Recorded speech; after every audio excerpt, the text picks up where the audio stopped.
to the Open Scoring MMA podcast. No secrets, no bias, just the real fight game. Let's get ready. Welcome to Open Scoring MMA. This is episode 30 for July 19, 2026, your daily look at what's happening now and next across the world of MMA and UFC. Dricus du Plessis is back in the win column, and he did it in style, absolutely routing Kamaru Usman in the main event of UFC Oklahoma City. This was a 5-round unanimous decision, a dominant performance that saw du Plessis pick apart the former welterweight king. The scorecards read 50-45, 49-46, and 49-46, showing just how comprehensive this victory was. Du Plessis, who was reportedly a former champion, and he needed a big statement to get back into the title picture, he definitely delivered.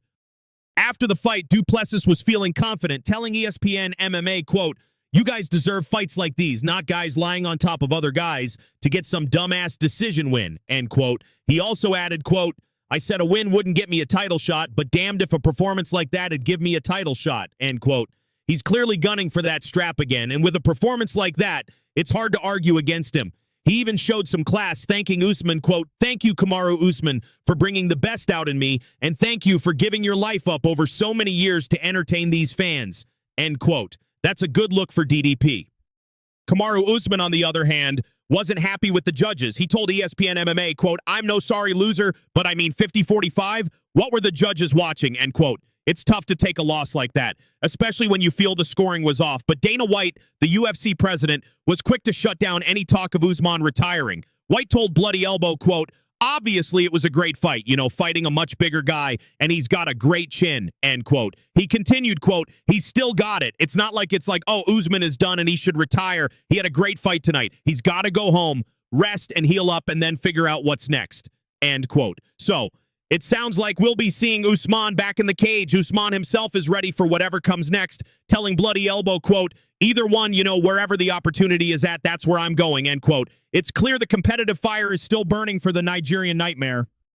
Speaking of former champions, John Jones's future is once again a hot topic. The former light heavyweight and heavyweight champion recently opened the door for an eventual return to the UFC, which has the MMA world buzzing. However, we're hearing that his coach isn't so keen on the idea.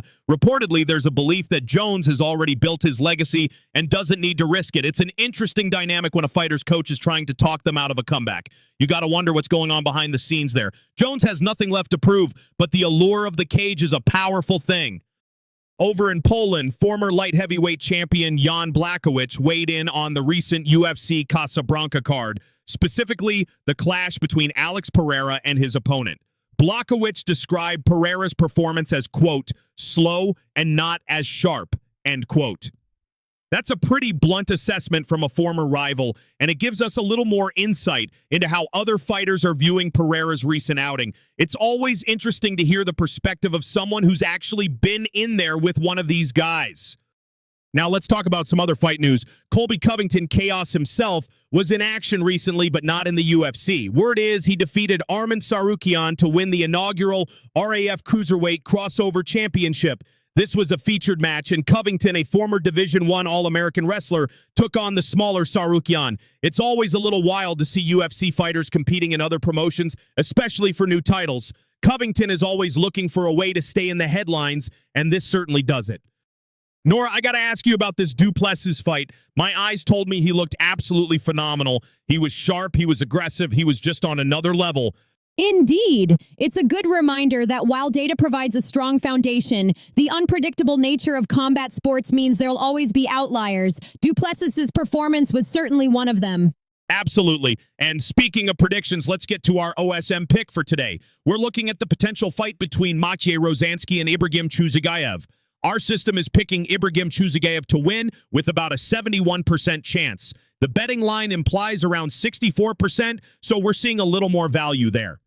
The top reasons our model likes Chuzagayev are that the style favors him and the finishing favors him. This is a lean confidence pick, but we're definitely higher on Chuzagayev than the market is. Before we sign off, I just wanted to give a quick shout out to the MMA community on Reddit. They're having a field day with the new UFC meta ranking comparison. Always good to see the fans diving deep into the stats and sparking some lively discussions. That's all for today's Open Scoring MMA. We'll be back tomorrow with more news, analysis, and predictions. Until then, keep those hands up and your chins down. Before you go, two quick things. Check out our free fight tracker at tracker.openscoringmma.com with every upcoming UFC and PFL card, live odds, and where to watch all in one place. And follow us on YouTube. Just search Open Scoring MMA for breaking news alerts, fight breakdowns, and videos you won't get here on the feed. That's it for today's Open Scoring MMA. Keep your hands up, and we'll see you next time.